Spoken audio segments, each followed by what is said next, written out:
to explain the title? Yeah, that would probably be good. Tango Turiya. Tango Turiya. Well, although it's in English, of course, that these two words are in two different languages. Tango, we all know tango. You know, it means I touch in Latin, and we're familiar with it because of its association with the dance, particularly strong, fairly erotic kind of dance. So that was what I wanted to convey, and that is the part one is tango. Turiya is second part. This is a Sanskrit word. It means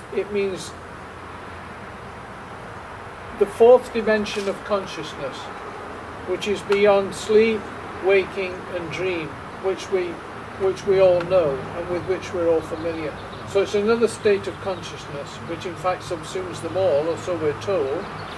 And it's this thing for which they are looking, particularly in the second part.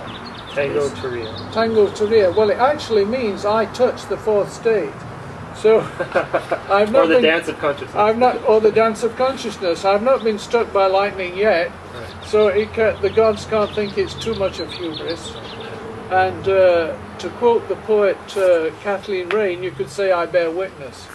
So I bear witness to that state of consciousness without necessarily manifesting it. All right. At least in very small measure. Of course, it does travel to all these places that Paris, Greece, and the first part ends tragically with two deaths. And in some way, I'd wanted to illustrate the shortcoming of Western civilization, the fact that it's at a dead end. And after two world wars, which both feature in the book incidentally, it's at somewhat of a dead end. It doesn't know where to go, and the current crisis is of course part of that, of a deeper crisis, which is a crisis in consciousness.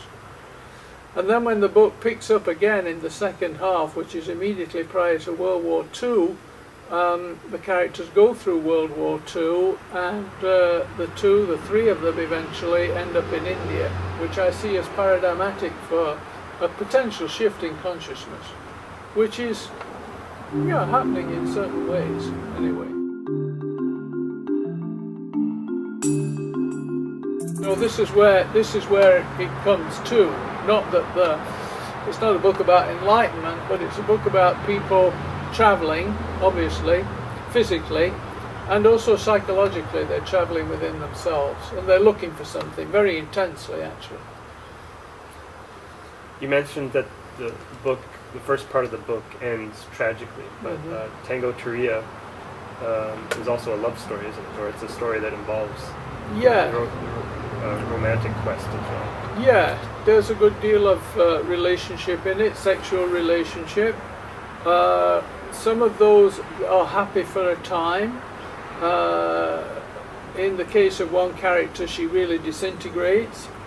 So it has a certain moral tone to it as well.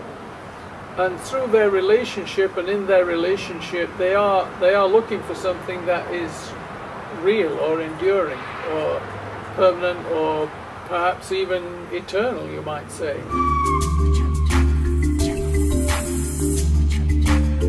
The places in the book sort of, they're meant to mirror something in the inward life. And it's interesting, the first part of course begins in England, and it's all in England until this journey which the two lovers take via Paris. They go to Greece. Greece is always in some sense synonymous with tragedy in people's minds. That's what we know the Greeks for, among other things. But dramatically, theatrically, we know them for tragedy. So it ends in tragedy, and there's a reason for that, because it's about the human beings coming up against something which they cannot solve, some deep conflict within themselves that they cannot solve, but to which the only solution is death, in fact. And of course that tragedy is replicated in European letters also, in the tragedies of Racine or Shakespeare or Nietzsche. I mean, or who was highly influenced by the Greek. Yeah, highly influenced, and himself went crazy. So there seems to be a ceiling, or there seems to be a limit beyond which the Western mind can't go. and that's not always entirely been the same. I don't think it was entirely the same in Egypt. So the journey to Egypt is also quite important because they had a whole different connection with death. And I think the connection with death is really somewhere where the secret lies, although I'm still for myself very much working on that and don't have any answers at all.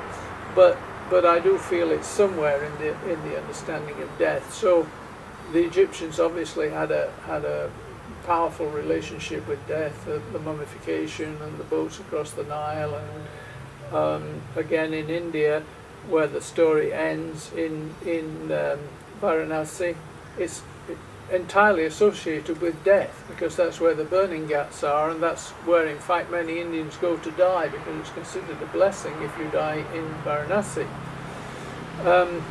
So death is all around you, and it's not hushed up either. It's not hidden, it's not furtive or obscure.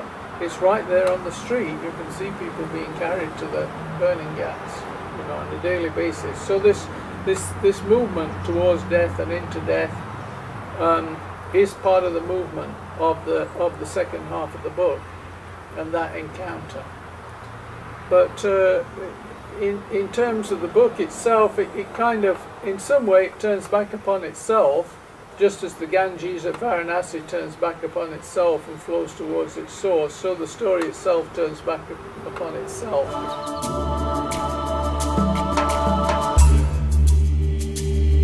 So here's the start of the book. Country Matters. In 1912 or thereabouts, two young men, sons of a Derbyshire farmer, set out across that broken limestone plateau which, cut by dales and capped by outcrops, makes up most of the Peak District. It was a February day, and they were cold to their bones, and their bones, grown brittle from the bite of the wind, seemed to jangle and shake as the harness shook, carrying them forward to the Staffordshire side, there to pick up their father's new bride, a girl of 19, a mere slip of a thing, and bring her back to the little church at Elmsworth, where, without father or mother present, she would be married to aldermen much older than she. Thus, herself coming from a family of 6, she would at that age, and she had never seen the world, become the stepmother of the 2 boys. The boys themselves were not at all alike. Tristan, the elder, was his mother's son, with a narrow, dark-haired Celtic head, a ruddy complexion and an easy laugh. Cecil, his brother, was taller, more intense, with already at that age a tendency to stoop. Neither of them relished the journey very much, but Alderman Dakin's word was law, and he had decreed that they should go and fetch Jessie. And so they had set out in the Pony and Trap, this time into Staffordshire, and not, as was their wont, to Bakewell Station with the morning's milk.